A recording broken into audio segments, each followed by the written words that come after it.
زمستون هر سال فصل دیدن فیلم‌های جدید و بروزه. چون فیلم‌ها دونه دونه میان روی سایت‌ها، میتونیم دانلود کنیم و ببینیم. حالا از کجا بفهمیم چه فیلمی خوبه و چه فیلمی رو باید ببینیم؟ من تو این ویدیو قصد دارم چند لیست خوب به شما معرفی کنم برای اینکه بتونیم سریال‌ها و فیلم‌های خوب رو از توشون انتخاب کنیم. همزمان با معرفی این لیست ها فیلم های خوب و سریال های خوب سال 2025 رو هم بهتون معرفی میکنم و اونهایی رو که خودم دیدم و دوست داشتم رو بهتون پیشنهاد میکنم. اولین لیست خوبی که هر سال در میاد فیلم های راه یافته به جشنواره کنه. جشنواره کن در فرانسه برگزار میشه، در شهر کن و در ماه می هر سال، یعنی نیمه اول هر سال. همین ماهی که الان دقیقاً ما داخلش هستیم. در واقع امروز 24 میه که من دارم این ویدیو رو ضبط میکنم و جشنواره امسال دقیقاً دیروز تموم شده. 23 می اختتامیه جشنواره بود. بریم ببینیم تو جشنواره امسال چه فیلم‌هایی بود. خب الان سال 2026 من گوگل میکنم کن 2026 و میرم ویکی‌پدیاش رو باز میکنم. میرم بخش مسابقه اصلی قسمت این کامپتیشن. این فیلم ها امسال با هم رقابت کرد. مثلا فیلمسازایی که من میشناسم میبینم که پدرو آلمودووار امسال فیلم داشته، زویا گنیتسف هم داشته، فیلمساز روسی محبوب منه، خیلی دوستش دارم زویا گنیتسف رو. اصغر فرهادی هم فیلم داشته، فیلم داستان‌های موازی و فیلم اف جورد یا فیورد، نمیدونم چجوری تلفظ میشه، برنده نخل طلا شده، یعنی برنده اصلی بخش مسابقه جشنواره کن شده. فیلمسازش هم هست کریستین مونگیو، من نمیشناسمش و محصول این کشورهاست: رومانی، نروژ، دانمارک و بقیه این کشورها که میبینید. مسئله اینه که ما الان به این فیلم ها دسترسی نداریم. اینا فیلم های خیلی جدیدی هستند. حتی اکران هم نشدن. یعنی خیلی از این فیلم ها عجله‌ای رسیدن، حتی هنوز نسخه نهایی تدوینگر یا کارگردان هم ممکنه نباشن. پس پخش نشدن و ما هم هنوز بهشون دسترسی نداریم و نمیتونیم دانلودشون کنیم. الان اوایل خرداده، همونطوری که گفتم فصل فیلم های جدید زمستونه. پس ما فعلا فیلم های خوب 2026 رو نمیتونیم ببینیم. فهمیدیم چه فیلم های امسال هست اما بهشون دسترسی نداریم. باید یه 7-8 ماهی صبر کنیم. الان میتونیم فیلم های خوب سال 2025 رو ببینیم. قرارمون هم همین بود. تو این ویدیو قرار بود بهترین فیلم های سال 2025 رو معرفی کنیم و ببینیم. برم تایپ کنم کن 2025 که پارسال همین موقع ها برگزار شده. اینجا میرم تو قسمت این کامپتیشن، یعنی مسابقه اصلی. میبینم که 22 تا فیلم در بخش اصلی مسابقه پذیرفته شدن. حقیقتش اینه که این فیلم ها خیلی هاشون فیلم های خیلی خاص و هنری و یه جورایی برای من خسته کننده هستن. پس من از لیست کن همه فیلم هاش رو معمولا نمیبینم. فقط فیلم هایی رو میبینم که کارگردانشون رو از قبل بشناسم. چون گفتم رویکرد جشنواره کن اساساً یک رویکرد هنری مربوط به سینمای هنری اروپا است و خیلی از فیلم‌هاش برای من خسته کننده است. خب اول برنده مسابقه که پارسال فیلم یک تصادف ساده جعفر پناهی بوده رو باید دید. به طور کلی به نظرم فیلم خیلی به درد بخوری نیست، ارزش سینمایی خاصی نداره، اما به هر حال نخل طلا گرفته، به هر دلیلی نخل طلا گرفته و ما این فیلم رو باید ببینیم. یه جورایی این که میگم خوب نیست به خاطر اینکه حالا خودتون ببینید متوجه میشید فضای تصنعی داره، شعاریه و یه جورایی دور از منطقه جامعه ایرانیه. اما به هر حال باید دیدش دیگه. همین که کمک میکنه فکر کنیم چرا نخل طلای امسال رو دادن به این فیلم، خودش به نظرم کمک کننده است. دیگه تو این لیست من ریچارد لینکلیتر رو میشناسم. کارگردان خوبیه، فیلمساز خوبیه به نظرم. سگانه جذاب و رمانتیک بیفور سانرایز، بیفور سانست و بیفور میدنایت رو قبلا ازش دیدم که سگانه خیلی معروفیه. فیلم بویهود هم فیلم استثنایی و جالبیه که چندین سال طول کشیده و برای نشون دادن بویهود کاراکتر اصلی، برای نشون دادن بچگیش، کودکیش، پسرانگیش، کل اون سالها رو فیلم برداری کردن. یعنی با این بچه بزرگ شدن. فیلم حدود چندین سال طول کشیده فیلم برداریش. امسال هم همینطوری که در لیست میبینید فیلم نوول وگ رو داشت ریچارد لینکلیتر. عبارت فرانسوی نوول وگ به معنی موج نو که خیلی جالبه، درباره فیلمسازای موج نو سینمای فرانسه است، مخصوصا ژان لوک گودار. برای دانشجوهای سینما که دیدن این فیلم واجبه، چون تصویر خیلی خوبی از فضا و حال و هوای موجود در دوران موج نو سینمای فرانسه بهمون میده. جالب امسال یه فیلم دیگه هم از ریچارد لینکلیتر وجود داشت. یعنی 2 فیلم امسال ساخته بود ریچارد لینکلیتر و اون فیلمش هم که اسمش بلو مونه واقعا جذاب و دیدنیه. تو این لیست نیست اما تو لیست نامزدهای اسکار هست، اونجا دربارش بیشتر توضیح میدم. فیلم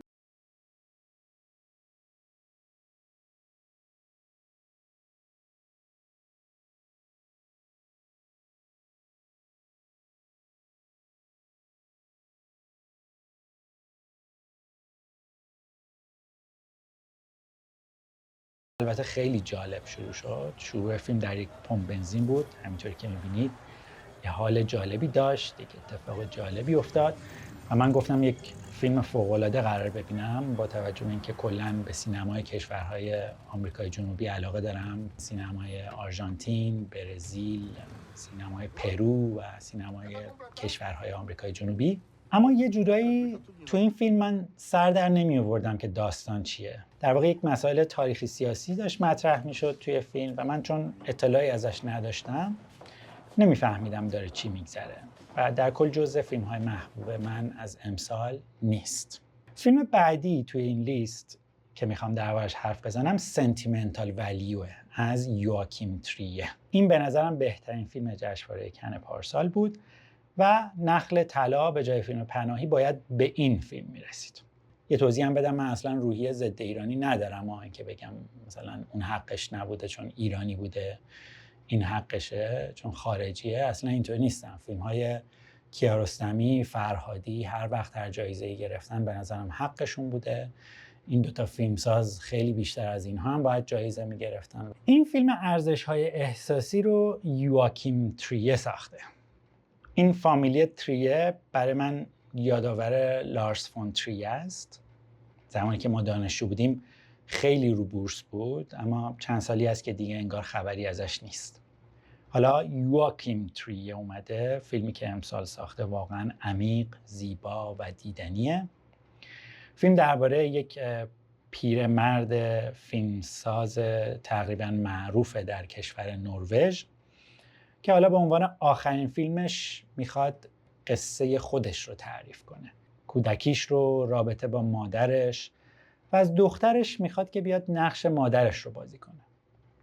دخترش یه بازیگر تئاتر، دختر زخم خورده‌ایه که کودکی سختی داشته. یکی از زخم‌های بزرگش همین پدریه که خانواده رو رها کرده بوده تا بره فیلم سازی کنه و حالا پدرش، یعنی یکی از همون افرادی که بهش زخم روانی زده، اومده و ازش میخواد توی فیلمش نقش مادرش رو بازی کنه. خیلی فیلم عمیق و احساسیه، برای من خیلی جذاب بود، درباره رابطه پیچیده بین پدرها و دخترها یا پسر و مادر و به لحاظ فنی و تکنیکی هم واقعا فیلم جالبیه. فیلمنامه ساختار داستان در داستان داره و خب دیدنش خودش یک کلاس درس فیلمنامه نویسی، کارگردانی و تدوینه. بازیگری هم همینطور. پدر و دختر یک بازی خیلی درخشان ارائه میدن. فیلم بعدی در این لیست فیلم سیراته. سیرات در واقع همون صراط خودمون، یک واژه عربیه. مثلا پل صراط داریم ما، این هم همونه، به همون معنی هم هست. یه جایی کاراکترهای ما مجبور میشن توی یک موقعیتی قرار میگیرن که خیلی شبیه همون پل صراطه. یک پلی که شما یک کوچولو خطا بری میفتی و دیگه کار تمومه. توی همون داستان‌های مذهبی این وجود داره. من برای اینکه اسپویل نکنم این صحنه رو نشون نمیدم، اما برید ببینید و به این صحنه که رسیدید لذت ببرید. واقعا یکی از زیباترین صحنه‌ها و نقطه اوج‌های فیلم‌هایی که من دیدم. پس این فیلم صراط از اون فیلم‌هایی که حتما پیشنهاد می‌کنم ببینید. فیلم آشنای بعدی در این لیست زن و بچه است از سعید روستایی. من این فیلم رو در سینما دیدم. به نظرم بد نبود. خیلی یادم نیست الان که قصه درباره چی بود و چی شد، اما به نظرم به خوبی کارهای قبلی سعید روستایی نبود و خب توی جشنواره هم جایزه‌ای نگرفت. اما به هر حال چون فیلم ایرانیه که نامزد کن شده و کارگردانش هم یک فیلمساز جوونه، سعید روستایی، به نظرم دیدنش خالی از لطف نیست. فیلم بعدی ژون مرغ، مادران جوان از برادران داردن. خب برادران داردن رو من با فیلم‌های پسری با یک دوچرخه و 2 روز و 1 شب به یاد دارم. فیلم‌های هنری خیلی جذابی هستند از سینمای اروپا. فیلم‌های دیگه‌شون رو هم دیدم، اساساً دنبال کردم این کارگردانان رو، اما این دوتا رو خیلی دوست داشتم. این فیلم امسالشون مادران جوان هم همینطور که از اسمش پیداست درباره چند مادر جوونه. تازه بچه دار شدن یا باردار شدن و زندگی اینها رو که 5 نفر هستن و آدمایی هم هستن که مراجعه کردن به یک مرکز برای کمک گرفتن، یک جور مرکز مددکاری اجتماعی، زندگی اینها رو به ما نشون میده.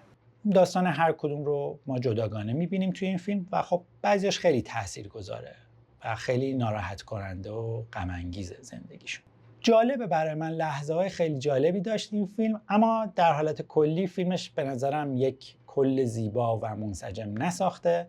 فیلمی نیست که برام به یاد ماندنی بشه. لحظه‌های جالبی داره اما در کل حاضر نیستم یه بار دیگه ببینمش. تو بخش‌های دیگه مسابقه، مثلا در بخش ان سختن قوگر، فیلمسازهایی که تازه فیلم ساختن اولین فیلمشونه رو معمولاً اینجا نشون میدن.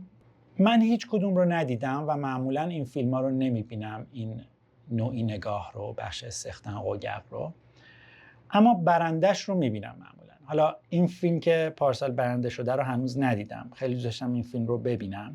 هنوز دسترسی پیدا نکردم بهش چون تورنت قطع شده و خیلی از جاهایی که من قبلا دانلود میکردم دیگه امسال نیست به خاطر جنگ و محدودیت‌ها. تا الان موفق نشدم این فیلم برنده بخش نوعی نگاه جشنواره کن 2025 رو ببینم. بخش‌های دیگه جشنواره رو هم من معمولاً دنبال نمی‌کنم. خیلی بخش‌های متفاوتی داره. پس از لیست جشنواره کن من این 3 فیلم رو پیشنهاد می‌کنم ببینید: ارزش‌های احساسی، صراط و موج 9. جشنواره بعدی که در سال برگزار میشه و معمولاً من دنبال می‌کنم جشنواره امیه. امی رو یه جورایی میگن اسکار تلویزیون. درباره تلویزیونه، به فیلم‌های سینمایی کاری نداره. محصولات تلویزیونی آمریکا در این جشنواره بهترینشون انتخاب و معرفی میشن. این جشنواره معمولاً توی سپتامبر برگزار میشه، یعنی حدود شهریور یا مهر ماه. خب جشنواره کن که توی اردیبهشت برگزار میشه خیلی به درد ما نمیخوره، چون باید یک 7-8 ماهی صبر کنیم تا فیلماش به دستمون برسه و بتونیم ببینیم. اما جشنواره امی چون مال تلویزیونه و سریاله، بعد از برگزاریش دقیقاً ما میتونیم همون موقع برنامه‌های تلویزیونی رو دانلود کنیم و ببینیم. از فصل دیدن سریال‌های جدید از پاییز هر سال شروع میشه و فصل فیلم‌ها از زمستون. خب بریم بزنیم امی 2025 ببینیم چه سریال‌ها یا برنامه‌های تلویزیونی از پارسال ارزش دیدن دارن. در بخش Outstanding Comedy Series، بهترین مجموعه کمدی، The Studio برنده شده. خب این خیلی سریال جالبیه. یک استودیو فیلمسازی هالیوودی رو نشون میده و به نوعی نظام حاکم بر استودیوهای هالیوود رو به نقد و چالش و سخره میگیره. بیان میکنه که اینها چقدر سطحی‌اند، چقدر دروغ میگن، چقدر پول پرستن، چقدر پرتن از هنر فیلمسازی بعضیاشون و خیلی موارد جالب دیگه داخلش هست. کمدی هم هست و جذاب و سرگرم کننده است. در این قسمت این مدیر استودیو همه دغدغش اینه که در جوایز گلدن گلوب موقعی که بازیگر برنده شده و رفته برای سخنرانی اسم اون رو هم بیاره و ازش تشکر کنه. خب چه کارهایی که برای این کار نمی‌کنه. تو این سریال بازیگرای مهمان معروفی هم بازی کردن. یکیش مثلا مارتین اسکورسزیه که در این صحنه می‌بینیدش به عنوان بازیگر حضور پیدا کرده. نقش پررنگی هم داره. کلاً سریال جالبیه، مخصوصاً برای افراد فیلمساز و فعال در صنعت و هنر فیلمسازی. یک فصلش هم بیشتر نیومده، میتونید از همین امسال دیگه سریال رو دنبال کنید. خب بقیه لیست رو ببینیم. نامزدهای بهترین کمدی. این سریال ابت الیمنتری رو، یعنی دبستان ابت، من فصل اولش رو 3-4 سال پیش دیدم و جالب بود برام. جریان یک دبستان به اسم ابت الیمنتری رو نشون میده و خب داستان شخصی معلم‌ها و کادر مدرسه و بچه‌ها و خانواده بچه‌ها و اینها رو نشون میده. انقدری برام جذاب نبود که بخوام سیزن‌های بعدیش رو هم ببینم. پارسال فکر می‌کنم سیزن 5 بوده که نامزد امی شده. به هر حال من ندیدم، ولی سیزن 1 رو که دیدم برام جالب بود. بقیه این لیست‌ها رو هم من اینطوریم که 1-2 قسمت می‌بینم و اگه دوست نداشتم دیگه ادامه نمیدم. یه دلیلش اینه که خب اینا بعضیشون خیلی طولانی هن این کتگوری. مثلا امسال سیزن 10 ممکنه نامزد امی شده باشه و چون سیزن ها یه جورایی به هم مرتبطن، یعنی پشت سر همن، اگه بخوام به امسال برسم باید 10 سیزن ببینم و خب وقت نمیکنم. بنابراین این بقیه نامزدها رو من 1-2 قسمت از فصل اولشون میبینم معمولا. اگر دوست داشتم ادامه میدم، اگر نه ادامه نمیدم. اینها رو هم همین کار کردم و 2-3 قسمت از فصل اولشون رو دیدم و ادامه ندادم. پس از این لیست بهترین فیلم های کمدی من فقط د استودیو رو پیشنهاد میکنم ببینید. بریم سراغ کتگوری سریال های درام. خب سریال د پیت برنده امی شده. این واقعا سریال جالبیه. 2 فصلش تا الان اومده و هر 2 فصل هم برنده امی شده. هر فصلش داستان یک روز از اورژانس یک بیمارستان رو نشون میده در شهر پیتسبرگ آمریکا.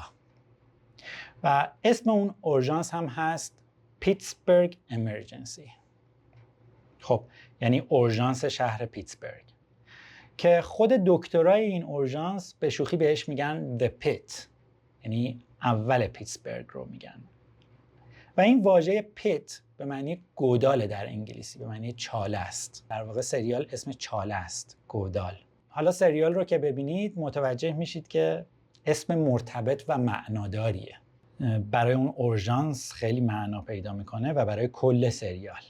یعنی انگار که اینها دکترها در یک گودالی هر روز گیر میافتن وقتی میان سر کار تا موقعی که شب میخوان برن خونه. زمان روایی با زمان واقعی هم داخلش یکیه. یعنی هر قسمت حدود 1 ساعته.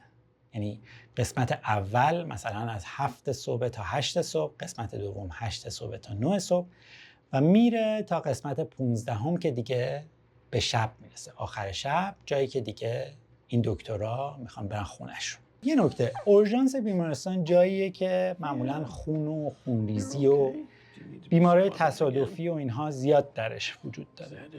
مرگ هم همینطوره. اگر تحمل دیدن خون و بیماری‌های وخیم و مرگ رو ندارید و براتون خیلی تلخ و اذیت کننده است، احتمالاً خیلی سخت میشه دیدن این سریال براتون. برای من هم دیدن این چیزا به طور کلی سخته. اما این سریال رو 2 فصلش رو با عشق و علاقه دیدم. چون واقعاً به لحاظ داستان پردازی و شخصیت پردازی سریال فوق‌العاده‌ایه.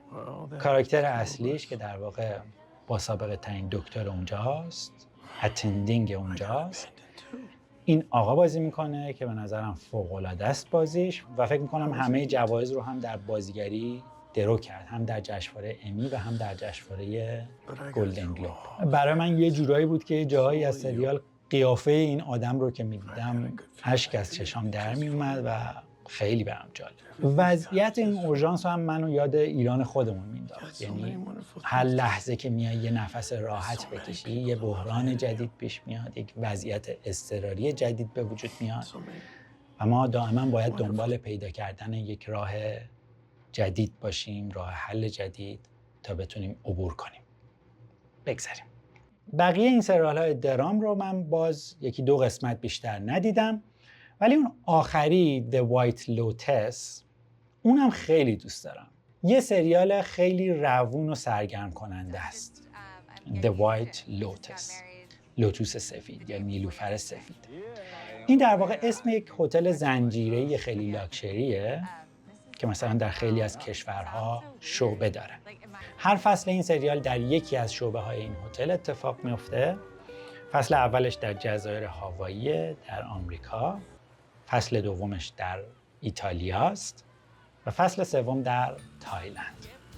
جالبی این سریال برای من اینه که هم خیلی سرگرم کننده است سریالش، نیاز به فکر کردن خاصی نداره، اذیتت نمیکنه، مثلا سخت نیست دیدنش مثل اون دپیت که گفتم توی بیمارستان اتفاق میفته. خیلی راحت و روونه و این کاراکترهای مختلف هم خیلی برام جذابن. اینا در واقع همشون آدمهای میلیاردر آمریکایی هن. اما سریال نشون میده که چقدر مشکلات مختلف دارن. بیشتر مشکلات هم به حس تنهاییشون در واقع برمیگرده. این برای من خیلی جالبه که حتی آدم پولدارای آمریکایی هم چقدر تنهان. خب کاتگوری بعدی که میشه Limited or Anthology Series، این خیلی مهمه برای من. معمولا همه نامزدهاشو هر سال میبینم. دلیلش هم اینه که همونجوری که از اسمش پیداست، اینا سریال های محدودن. Limited Series. مثلا کلاً 3، 4 یا 5 قسمت بیشتر نیست. و انگار که یک فیلم بلنده زود تموم میشه. یا اینکه این کاتگوری Anthology Series هر قسمتش داستان متفاوت خودش رو داره. و خب میشه بدون اینکه فصلهای قبلیشون رو دید از همین فصل شروع کرد. مثلا بلک میرر که اینجا در لیست میبینید و نامزد امی شده، امسال فصل 7مش اومده بود. خب شما میتونید از همین فصل شروع کنید. نیاز نیست فصلهای قبلی رو ببینید. این فصل هیچ ربطی به فصلهای قبلی نداره. اپیزودهاش هم هیچ ربطی به قبلی و بعدی ندارن. یعنی شما میتونید یهو فصل 7 اپیزود 4 رو اول از همه ببینید. خب خود این بلک میرر رو اگر تا الان ندیدید حتما باید ببینید. خیلی جذابه و هر اپیزود از هر فصلش رو بتونید ببینید خوبه. کلا بلک میرر معروفترین انثولوژی سیریز نسل ماست. موقعی که من دانشجو بودم خیلی رو بورس بود و همه دانشجوها میدیدن اون زمان. هنوز هم همینطوری که میبینیم نامزد امی شده و کیفیتش انگار افت نکرده. موضوعش هم درباره تکنولوژی و کامپیوتر و هوش مصنوعی و رابطه انسان با تکنولوژی و آینده بشر و اینکه کجا داره میبره این تکنولوژی ما رو و این چیز هاست که برای من خیلی جذابش میکنه. من علاقه دارم کلا به این موضوع. خب من از فصلهای قبلیش چند تا اپیزود خیلی محبوب دارم که بهتون معرفی میکنم. مثلا اپیزود 1 از فصل 1، اولین قسمت این سریال که داخلش بچه نخست وزیر انگلیس رو میدزدن و اونو مجبور میکنن در تلویزیون یک حرکتی انجام بده تا بچهش رو پس بدن. قسمت 3 فصل اول هم خیلی جالبه. داستان در آینده است. موقعی که یک دستگاه ضبط خاطره رو، یک چیپ رو در بدن افراد میشه کاشت، ایمپلنت کرد و همه رویدادهای گذشته رو شما میتونید دیگه توی اون مموری ضبط کنید. خب این خاطرات حالا توی این قصه میفته دست این آقا و به خاطرات همسرش دسترسی پیدا میکنه و دیگه خودتون باید ببینید که چی میشه. میتونید حدس هم بزنید که چی میشه. قسمت اول فصل 2 که باز هم در آینده اتفاق میفته، یک خانومه که شوهرش مرده و خیلی دوست داشته اون شوهر رو، یک مدل هوش مصنوعیش رو سفارش میده، یک رباتش رو سفارش میده. خیلی ربات، خیلی البته انسان نماست، خیلی شبیه به شوهرشه و همه دیتاها، همه اطلاعات و چیزهایی که از شوهرش داشته رو هم منتقل میکنه به همین هوش مصنوعی. یعنی دقیقاً با همون ظاهر و با همون دیتاها و اطلاعات. و خب اولش هم خوب پیش میره. مثلا یه قابلیت‌هایی داره اون ربات که اون شوهر واقعی هم نداشته، اما بعداً مشکلات کم کم پیدا میشه. قسمت اول از فصل 3 رو هم ببینید. جامعه‌ای رو نشون میده که در آینده آدم‌ها دائما در حال امتیاز دادن به همدیگه هستن. الان هم داره جامعه ما همینجوری میشه اگر دقت کرده باشید. شما خرید میکنید، فروشنده به شما امتیاز میده، شما به فروشنده امتیاز میدید. تاکسی میگیرید، به راننده امتیاز میدید، اون به شما امتیاز میده. و این امتیازها در واقع ذهن آدم رو درگیر میکنه. به جایی میرسه که همه دیگه خودشون نیستن. همه جا برای اینکه امتیاز بالاتری بگیرن مجبورن نایس باشن و خب این خانم که کاراکتر اصلی ماست با این بحران در این قسمت روبرو میشه که خیلی جالب داستان پیش میره. در سال 2008 هم یک فیلم اینتراکتیو از همین مجموعه اومد بیرون، یعنی فیلم تعاملی، بلک میرر باندرسنچ. تعاملی یعنی اینطوری که خود تماشاگر، یعنی ما به عنوان مخاطب میتونیم سرنوشت کاراکتر یا فیلم رو تعیین کنیم، پایان رو خودمون تعیین کنیم، یعنی خودمون بگیم فیلم چطوری تموم میشه. ولی سوالی که فیلم ایجاد میکنه اینه که آیا واقعا میتونیم؟ داستان خود فیلم هم همینه. یک طراح گیمه که گیمی داره طراحی میکنه که مخاطب خودش بتونه ماجراجویی رو پیش ببره و فیلم در سطوح مختلف فری ویل رو، اراده آزاد یا اختیار رو زیر سوال میبره. فیلم عمیق و پرمعناییه. من از این سریال فصل جدیدش فقط اپیزود اولش رو دیدم. خب بریم جلوتر. برنده این کتگوری هم همونطوری که میبینید سریال ادولسنس شده، سریال نوجوانی. این به نظرم بهترین محصول تلویزیونی کل سال بود توی همه شاخه ها و حتی به نظرم بهترین محصول دهه 2020. این توی این 5-6 سال اخیر من واقعا سریال به این خوبی ندیدم. 4 قسمت 1 ساعت هست. به لحاظ درام و تکنیک سینمایی حیرت انگیزه. هر قسمت یک لانگ تیکه، یعنی بدون کات، اما این لانگ تیک بودن پیدا نیست و خودش رو به رخ تماشاگر نمیکشه. یک بیننده عادی هم اگر اهل فن نباشه متوجه نمیشه که این یک لانگ تیک بوده و کات اتفاق نیفتاده. به لحاظ بازیگری هم 3 تا بازیگراش جوایز بهترین بازیگرها رو در جشنواره‌های مختلف درو کردن. مخصوصا بازی پسر بچه 13-14 ساله، کاراکتر اصلی قصه، واقعا محشره. یعنی برای من عجیبه چطوری یک پسر 13 ساله یک برداشت 1 ساعته رو تونسته انقدر خوب بازی کنه. کلا به لحاظ فن سینما در همه ابعاد کلمه مرزها رو به نظرم این سریال جابجا کرده. خب سریال بعدی دیگه توی این لیست Dying for Sex. اسمش جذابه ولی من خودم 2 قسمتش رو بیشتر ندیدم. یکم سخت بود برام دیدنه، شاید به خاطر موضوعش بود، با اینکه بازیگرش رو هم خیلی دوست دارم، خانم میشل ویلیامز. قصه خانومیه که به خاطر بیماری سرطان لاعلاجش که میدونه مدت زیادی دیگه زنده نیست، تصمیم میگیره شوهرش رو که خیلی هم مرد خوبی و خیلی مراقبشه رو رها کنه، ازش جدا بشه و بره دنبال یک لحظه ارضای جنسی فوق‌العاده خاص و متفاوت.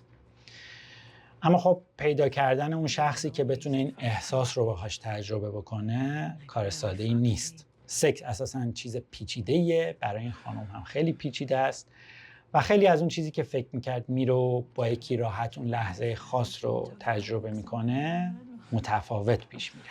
من برام نکته‌های جالبی داشت به لحاظ مفهومی، اما ادامهش ندادم و جزء سریال‌های محبوبم هم نیست. سریال بعدی مانسترزه که من ندیدم. سریال بعدی هم پنگوئنه که خیلی معروف شده این سالها. این رو هم من 2-3 سال پیش چند قسمت اولش رو دیدم اما ادامه ندادم، خیلی برام جذاب نبود. پس از این کتگوری من ادولسنس و بلک میرر رو پیشنهاد میکنم. خب کتگوری های دیگه انواع دیگه برنامه‌های تلویزیونی هستن، مثل تاک شو، ریالیتی شو، برنامه‌های ترکیبی و غیره که یکم معمولاً دسترسی بهشون سخته. یعنی اینکه ما بتونیم اینها رو دانلود بکنیم، مخصوصاً الان که دسترسی به تورنت قطع شده، یه مقدار سخته دانلود کردنشون و من هیچ کدوم از اینها رو هنوز نتونستم ببینم. خب پس در یک جمع‌بندی من از جشنواره امی این 5 سریال رو بهتون پیشنهاد میکنم: Adolescence, The Pit, The White Lotus, Black Mirror and The Studio. لیست بعدی میشه جوایز گلدن گلوب. گلدن گلوب یک جشنواره‌ای که در آمریکا برگزار میشه و هم محصولات سینمایی رو شامل میشه و هم تلویزیونی. خیلی جشنواره باحالی هم هست. یعنی آدما خیلی بهشون خوش میگذره. دور میز میشینن، یعنی مثل اون حالت اسکار نیست که همه اینجوری کنار همدیگه روی صندلی‌ها مثل سینما بشینن. خشک نیست. توش غذا سرو میشه، توش نوشیدنی سرو میشه و خب خیلی به آدم‌ها خوش میگذره. شوخیایی هم که داخلش میشه معمولا شوخی‌های سطح بالاتر و پیشرفته‌تر و خنده‌دارتری از مراسم اسکار. حالا نکتهش اینه که این جشنواره در پایان سال برگزار میشه. یعنی سال که تموم میشه در ژانویه سال بعد برگزار میشه. پس برای اینکه محصولات سال 2025 رو ببینیم باید گلدن گلوب 2026 رو جستجو کنیم. اینو یادتون باشه. فیلم‌های هر سالی رو که میخواید ببینید گلدن گلوب سال بعدش رو باید جستجو کنید. پس من میزنم گلدن گلوب 2026 که همین 4-5 ماه پیش برگزار شد. بریم ببینیم چه فیلم‌هایی نامزد و برنده شدن. اول بریم بخش فیلم. 6 تا نامزد داشتیم در بخش فیلم درام که 3 تاش مشترک بود با لیست کن که من دربارشون توضیح دادم و دیگه اینجا توضیح نمیدم. سنتیمنتال ولیو از یواکیم تریه، سیکرت ایجنت همون فیلم برزیلیه و یک تصادف ساده از جعفر پناهی. خب 3 تا فیلم دیگه داریم. یکیش همنته که بهترین درام رو برنده شده. واقعا فیلم جالبیه. از روی یک رمان ساخته شده به همین اسم، همنت. همنت اسم شبیه هملته و خب یک ربطی هم به هملت داره. بهتره ببینید. من توضیح اضافه نمیدم چون هر چیزی که بگم ممکنه فیلم رو اسپویل کنه و اون لحظه‌ای که ربطش رو به هملت متوجه میشید رو خراب کنه. فقط یه چیزی که در مراسم گلدن گلوب درباره فیلم همنت اتفاق افتاد و برای من خیلی جالب بود رو براتون میگم. یه جا اسپیلبرگ که جزء تهیه کننده های این فیلم بود میاد روی سن و یه تعریف عجیبی از این خانم کارگردان کره‌ای میکنه. خب برای من خیلی جالب بود. اسپیلبرگ که خودش خدای کارگردانیه بیاد از یک خانم کارگردانی که من اصلا تا حالا اسمش رو هم نشنیده بودم روی سن تعریف بکنه و از کارگردانیش خوب بگه و بگه این کارگردانی فوق‌العاده‌ای بوده. خب این خیلی برای من جذاب بود. این صحنه رو با هم ببینیم. I love the book, but I felt there was really only one filmmaker on the face of the planet who could tell the story of Agnes and Will and the spirits of the earth and the forest. And that was the exceptional Chloe Zhao.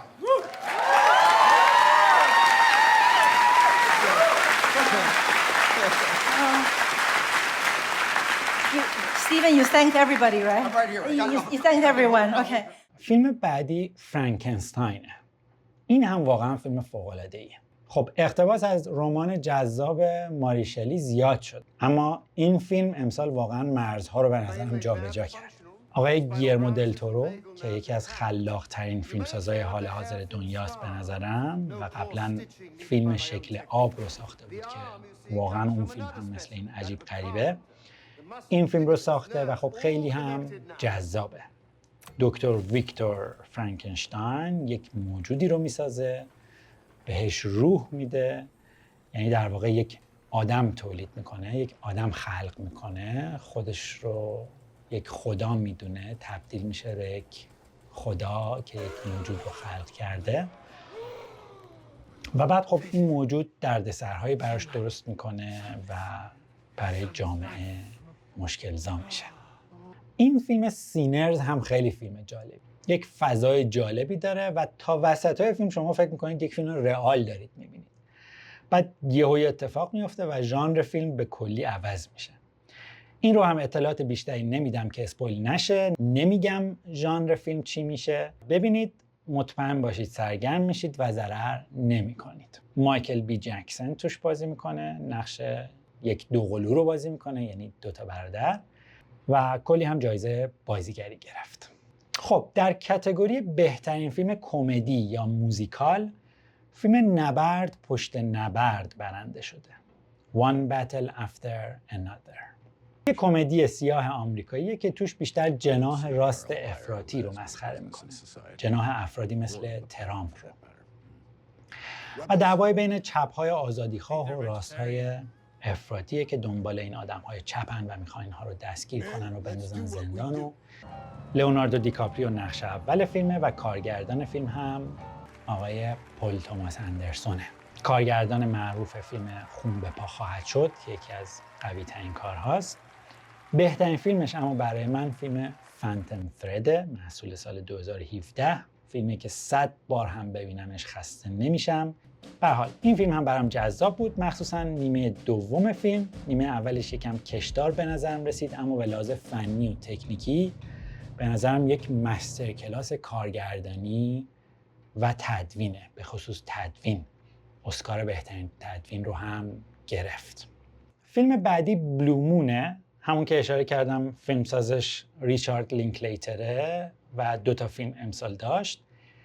این از اون فیلم هایی که برای من خیلی جذابه، چون همیشه یه چالشیه برام که چجوری میشه توی یک محیط محدود و فقط با دیالوگ مخاطب رو مثلا نزدیک 2 ساعت نگه داریم. یعنی باید درام خیلی قوی باشه اساساً که چنین اتفاقی بیفته و اینجا واقعا این اتفاق میفته. من به این مدل فیلم ها میگم فیلم های نمایشنامه‌ای. در واقع دیالوگ عنصر اصلی پیشبرنده قصه است.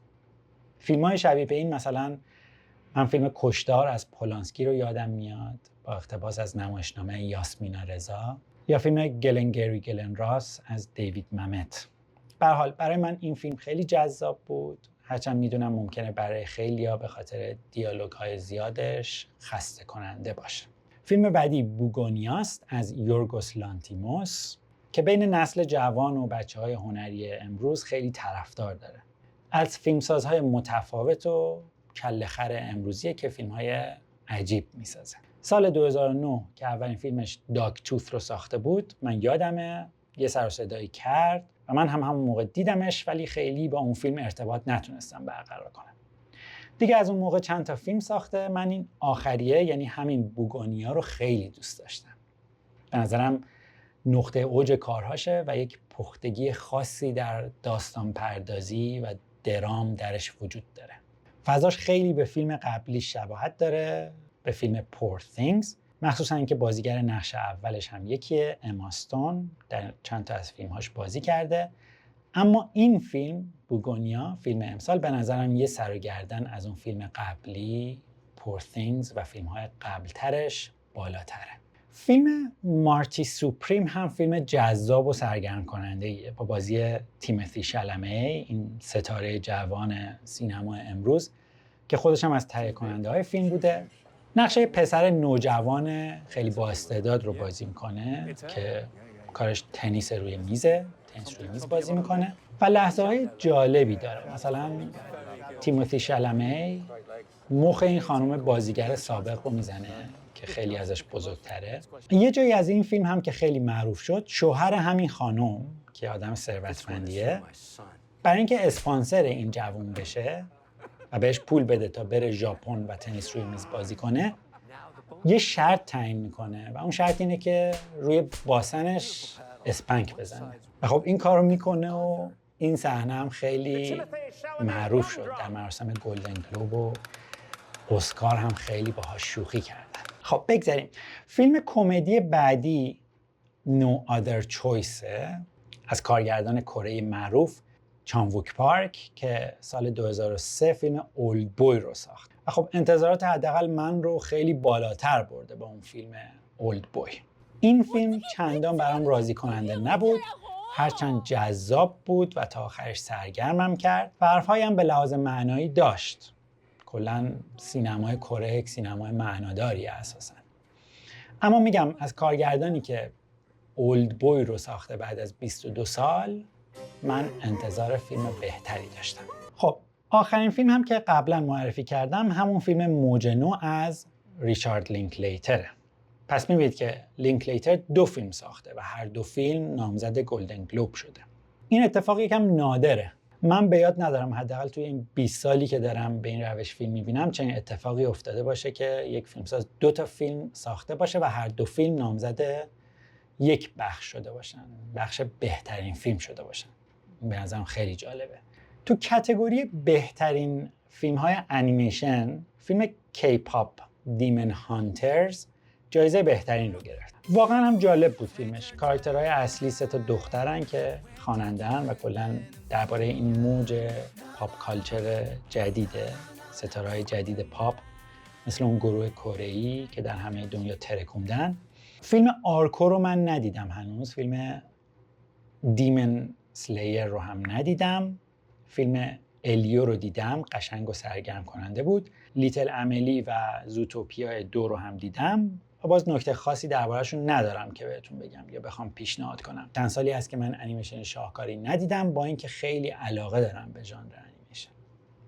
ولی دوران طلایی انیمیشن های خوب که سالهای گذشته می‌دیدیم انگار یه جورایی تموم شده. من این چند سال انیمیشن خیلی درخشانی ندیدم. خب بریم بخش فیلم های نان انگلیش. اینم بخش مهمیه به نظرم. ما باید همه فیلم هاش رو ببینیم چون فیلم هاش مال نقاط مختلف دنیاست و به نوعی بهترین های جهان رو در اون سال معرفی میکنه. فیلم مأمور مخفی، فیلم برزیلیه که صحبت کردیم، اینجا بهترین فیلم زبان غیر انگلیسی شده. فیلم جعفر پناهی هم نامزد بوده، فیلم چاره‌ای نیست از چام وود پارک هم نامزد بوده، فیلم ارزش‌های احساسی و فیلم صراط رو هم که قبلا گفتم مشترک بود با نامزدهای کن. اینجا یک فیلمیه که در این کتگوری تا الان دربارش حرف نزدیم و تو لیست ها نبوده. فیلم صدای هند رجب. اینو به شدت پیشنهاد میکنم ببینید. خیلی جذابه، ژانر داکیو دراماست. در واقع مستند داستانی بازسازیه به نوعی. یک واقعه مستند رو اومدن بازسازی کردن و به شکل فیلم داستانی در آوردن و خب بخشایش هم مستنده. داستان درباره یک دختر بچه فلسطینی 5 ساله‌ایه به اسم هند رجب که در جنگ غزه در یک ماشین گیر افتاده و از یه راهی با صلیب سرخ تماس میگیره و این کارمندای صلیب سرخ تلاش میکنن که اینو نجاتش بدن و این بچه رو هم ما فقط صداش رو میشنویم، خودش رو اصلا نمیبینیم. اسم فیلم هم هست صدای هند رجب. خب به این بخش تلویزیون گلدن گلوب. اینجا تو بخش درام باز میبینیم همون The Pit برنده شده، همون اورژانس بیمارستانیه و The White Lotus هم جزو نامزد هاست. بقیه لیست رو هم من هنوز ندیدم. در بخش موزیکال باز مثل جشنواره امی سریال The Studio برنده شده. در بخش لیمیتد و انثولوژی با سریال Adolescence برنده شده. پس برنده هر 3 بخش اصلی تلویزیون در جشنواره گلدن گلوب همون برنده جشنواره امی هستن. The Studio، The Pit و Adolescence. این Dying for Sex و Black Mirror هم باز اونجا هم نامزد شده بودن. 3 تا سریال جدید اینجا هست که تا الان حرف نزدیم. یکیش All Her Fault، داستان گم شدن یک بچه است و ماجرای آدمربایی با یک انگیزه خیلی جالب و یک درام روانشناسانه و ژانر کرایم و میستریه که اگر علاقه دارید به این ژانر به نظرم حتما ببینیدش. من که خیلی دوستش داشتم و همه قسمت‌هاش رو هم در 1-2 روز دیدم پشت سر هم. هی کلیف هنگر داشت آخر هر قسمتش، قلاب داشت و تماشاگر رو میگرفت و مجبور میکرد قسمت بعدی رو ببینه. از اون سریالایی که احتمالاً همش رو توی 1 روز میبینید. سریال بعدی The Beast in Me. این هم سریال جذابیه. البته من 3 قسمتش رو هنوز بیشتر ندیدم ولی احتمالاً ادامه میدم. با بازی این خانم کلر دینز که من از سریال هوملند میشناسمش. اگر هوملند رو ندیدید فصل اولش رو حتما ببینید اما فصل 2 رو دیگه نبینید چون خراب میشه و خاطره خوبتون رو از فصل اول خراب میکنه. درباره جنگ‌های خاورمیانه است و خیلی هم ربط داره به داستانایی که ما امروز داریم تجربه میکنیم از جنگ و این حرفا. خانم کلر دینز یکی از ستاره‌های تلویزیونه و خیلی شناخته شده است در تلویزیون. تو این سریال کلر دینز نقش یک نویسنده خسته و پریشان رو بازی میکنه که رفته در یک محیط خارج از شهر و آرام مثلا داره زندگی میکنه که آرامش پیدا کنه و بتونه کتاب جدیدش رو بنویسه. اما یک همسایه میاد کنارش که ازش میخواد داستان زندگی اون رو بنویسه و خب داستان به شکل جالبی ادامه پیدا میکنه. نوعی کشمکش بین این دو نفر پیش میاد. برای اونایی که تو فاز نویسندگی و اینها هستن و اینجور داستانها رو دوست دارن، سریال جذابی میتونه باشه. و مینی سریال آخر هم The Girlfriend، دوست دختر. این هم سرگرم کننده است و خیلی راحت دیدنش. داستانش عروس مادر شوهریه، سوپ آپرا نیست، یعنی از این سریال هایی که شبیه به سریال ترکی و اینها نیست، اما به هر حال به لحاظ موضوعی خیلی شباهت داره. قصه خانومیه که میاد مخ یه پسر پولداری رو میزنه و پسر رو از مادرش که خیلی به بچهش علاقه داره جدا میکنه و کل فیلم یه جورایی دعوای بین اینهاست، بین مادر شوهر و عروس، و حق هم با مادره و این دختر پلید باعث جدا شدن مادر و پسر میشه. در کل با دیدن این سریال آقایون متوجه میشن که باید بیشتر مراقب حیله‌های زنانه باشن. امیدوارم کسی با شنیدن این حرفم به من حمله نکنه. من فقط دارم ماجرای این سریال رو بیان میکنم و توی تولید این سریال هیچ نقشی نداشتم. خب در بخش استندآپ کمدی هم به نظرم این اجرا از آقای ریکی جرویس رو حتما ببینید. ریکی جرویس یک کمدین خیلی بزرگ انگلیسیه، خالق سریال د آفیس انگلیسی هم هست. خود این آدم به تنهایی کمدی سیاه رو در این سالها سطحش رو برده بالا. تو این اجراش هم تقریبا همه شوخیاش سیاهه و اگر دوست دارید کلا با این ژانر کمدی سیاه بیشتر آشنا بشید، حتما پیشنهاد میکنم این اجرای ریکی جرویس رو از پارسال ببینید. گلدن گلوب هم تموم شد. من فیلم های پیشنهادی گلدن گلوب رو هم اضافه میکنم به این اسلاید. همنت، صدای هند رجب، بوگونیا، فرانکنستاین، بلو مون، سینرز، مارتی سوپریم، نو آدر چویس، فیلم انیمیشنی کی-پاپ دیمن هانترز، مینی سریال All Her Fault و استندآپ کمدی مورتالیتی از ریکی جرویس. خب لیست بعدی میشه اسکار که این هم سال بعدش برگزار میشه، بعد از مراسم گلدن گلوب. پس باید بزنیم اسکار 2026 برای اینکه بتونیم فیلم های 2025 رو ببینیم. اینجا هم میبینیم که اسکار بهترین فیلم رو نبرد پشت نبرد گرفته. یعنی بهترین فیلم 2025 از نظر اسکار نبرد پشت نبرد بوده از پل توماس اندرسون. کلا نامزدهای اسکار و گلدن گلوب خیلی شبیه به هم در میان هر سال، چون رویکردشون یکیه. دنبال یه مدل فیلم و سریال خاص میگردن معمولا که معمولا با معیارهای کن خیلی فرق میکنه. کن همونطوری که گفتم یک رویکرد هنری داره و خاص‌تر فیلماش. به هر حال در اروپا برگزار میشه، جایی که مهد سینمای هنریه، و گلدن گلوب و اسکار بیشتر فیلماش مردم پسندترن، یعنی عموم مردم رو بیشتر درگیر میکنه. البته وجه هنری هم اساساً دارن.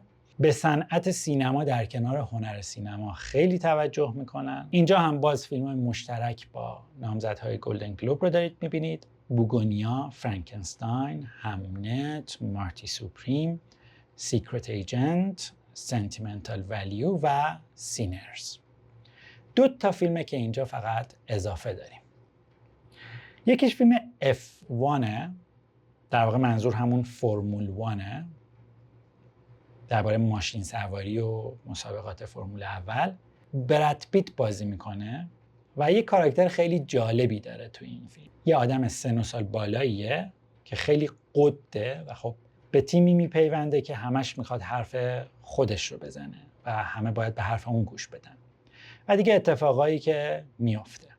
کاراکتر خیلی دوست داشتنی و جذابی داره تو این فیلم. از اوناست که میگیم مثلا کاراکتر باید نقص‌های قابل درک داشته باشه.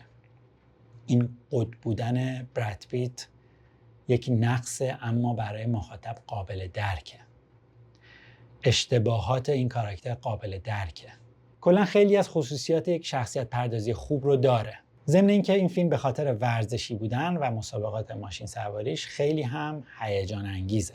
خیلی درام عمیقی نداره اما خب سرگرم کننده است و جذاب، شخصیت بیاد ماندنی داره، همون کاراکتر براد پیت. و یه فیلم جدید دیگه هم تو این لیست هست، فیلم ترین دریمز. این هم فیلم جذابیه، حال و هوای روستایی و محلی آمریکایی داره و قصه یه مرد زحمتکشی رو تعریف میکنه که یه کشمکشی داره با شغلش و خانواده و دغدغه‌های خانوادگیش.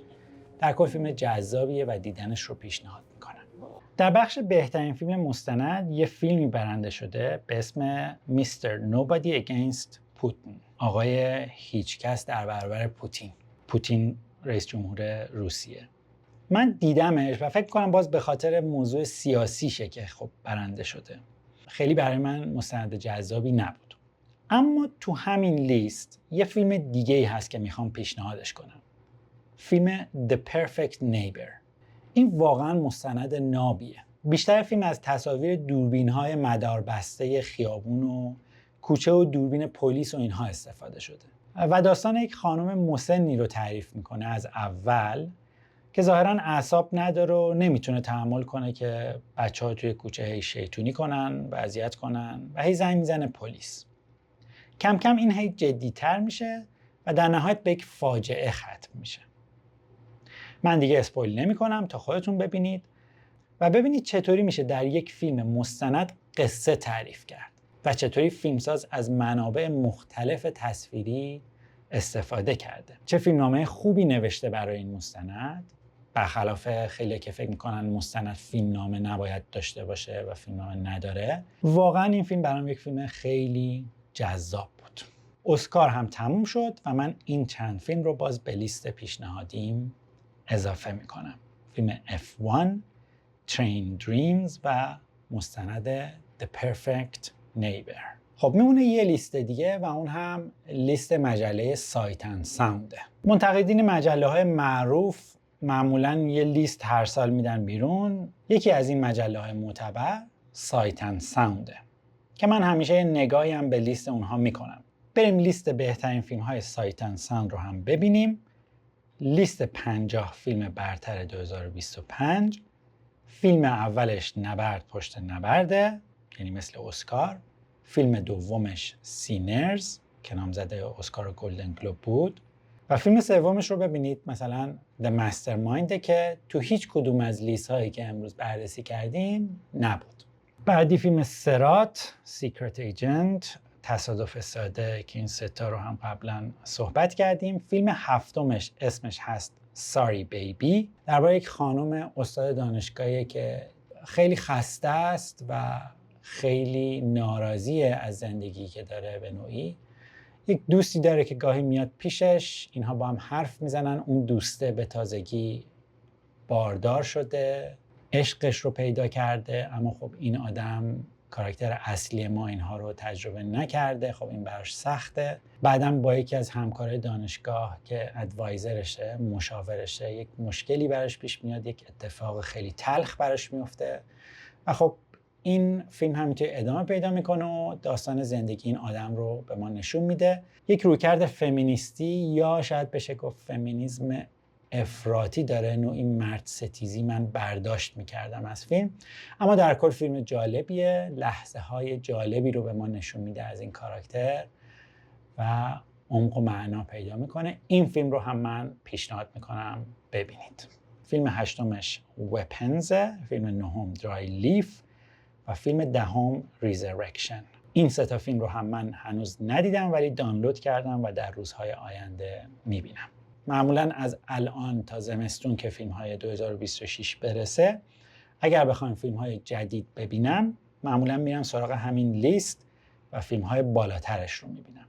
مثلا فیلم شماره 12 میبینیم که Sound of Falling، من هنوز ندیدم. شماره 13 Continental.